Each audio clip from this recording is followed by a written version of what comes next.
Teman-teman semua, bagaimana menghadapi penjualan di masa-masa sulit? Saya pada waktu pandemi jualan juga dengan sangat-sangat dahsyat, dengan sangat-sangat lancar, rezekinya merdeka karena tahu caranya. Ada 6 usaha marketing yang sedemikian sehingga dalam masa sulit pun Anda bisa melejitkan tempat Anda, gitu ya, penjualan. Nomor 1, perbanyak calon customer lebih dahulu. Kalau calon customernya tidak banyak, ya susah begitu loh ya. Ya tentu saja calon customer ini pertanyaannya pertama, siapa sih customer Anda? Kemudian ada di mana mereka? Bagaimana kita bisa kontak kepada mereka supaya mereka menjadi database kita. Kalau calon customernya nambah lebih banyak, kemungkinan Anda closing lebih banyak, darling, gitu ya.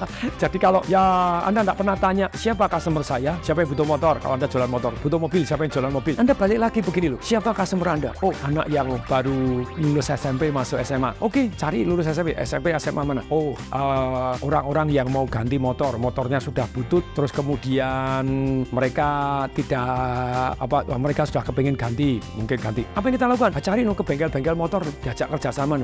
Tadi kan cari sekolah-sekolah, ya, so yang masuk SMA. Kemudian cari gini, terus siapa lagi ya yang butuh motor? Oh, ojek, ya, Gojek, GoFood, Grab, ya apapun. Nah, silahkan Anda cari. Oh, di sana. Oh, ya kalau gitu di pangkalan ojek kerjasama dengan Gojek atau kerjasama dengan Grab. Untuk apa? Untuk supaya mereka bisa mempunyai kredit sepeda motor. Dan Anda kerjaan kepada di mana calon customer Anda? Perbanyak dulu calon customernya. Ayo, misalnya Anda jualan sepeda motor kan begitu ya. Kalau jualan yang lain silakan. Tapi balik lagi teman-teman semua, customer Anda siapa, ada di mana, supaya mereka bisa menjadi calon customer kita punya database, bisa kontak dengan mereka, memperbanyak calon customer. Caranya bagaimana? Kalau Anda sudah ketemu mereka ada di mana dan cara kontaknya, kita bisa membuat penawaran supaya mereka menjadi customer kita. Jadi usaha pertama, perbanyak calon customer. Kemudian yang kedua apa? Bagaimana calon customer supaya jadi customer? Ada penawaran. Orang beli itu karena 5 hal. Percaya, perlu, pengen, mampu, dan tahu. Kalau saya bilang tahu nomor 1, jadi tahu, mampu, baru TM, 3P. Tahu. Caranya tahu bagaimana? Tadi nomor 1. Oh, calon customer kita di mana? Tahu. Oke. Kemudian supaya mereka mampu, nah sedikit lebih mahal nggak apa-apa selama cicilannya mampu. Kita buatkan sistem cicilannya, kan gitu ya. Kemudian berikutnya, nah percaya, perlu, pengen. Nah supaya mereka mengubah dari calon customer jadi customer, nah kita sudah tahu mereka, sudah kita buat mampu, kita buat percaya. Jualan history, jualan penelitian, jualan bukti, jualan riset, jualan prestasi, jualan garansi. Anda jualan apa supaya mereka percaya? Kemudian percaya, perlu. Supaya perlu, jualan masalah. Ayo masih ingat masalahnya apa gitu loh ya. Anda lebih ngirit, jadi lebih beone, lebih bebas ini,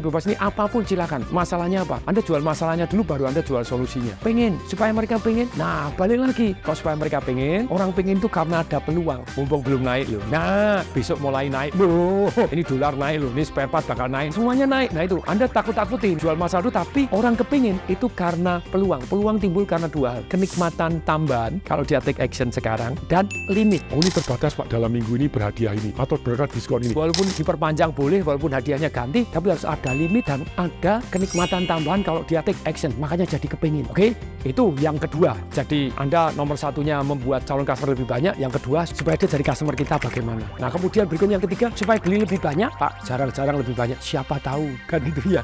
Kalau Anda B2B, apalagi customer Anda B2B bisa beli jauh lebih banyak. Pak, kalau beli lebih banyak, nah tawarin lagi atau tawarin upgrade. Belinya mau bebek, kasih motor sport, kasih apa, silakan di upgrade, itu kan jadi keluar duitnya lebih banyak. Berikutnya supaya lebih sering. Caranya gimana? Orang yang sudah database lama, Pak, kita ada trade-in, ada apa, ada ini, silakan untuk tukar motor baru misalnya. Jadi ada trade-in itu supaya mereka lebih sering. Tadinya 5 tahun sekali baru ganti motor, sekarang setahun sekali ganti motor misalnya gitu ya. Kemudian yang kelima, nah ini yang sangat penting, supaya mereka mau memberikan referensi itu bagaimana? Ya kita kasih insentif. Pak, apakah ada teman yang bisa gini? Wah Pak, nanti kalau ada teman yang mau beli, Bapak, saya nggak tahu diizinkan atau enggak, saya bagi dari komisi saya deh. Nah ini kan faktor kalinya lebih banyak. Ayo temannya diajak sini. Jadi yang kelima, supaya kita breakthrough gitu ya. Jualan di masa sulit hanya pikiran Anda.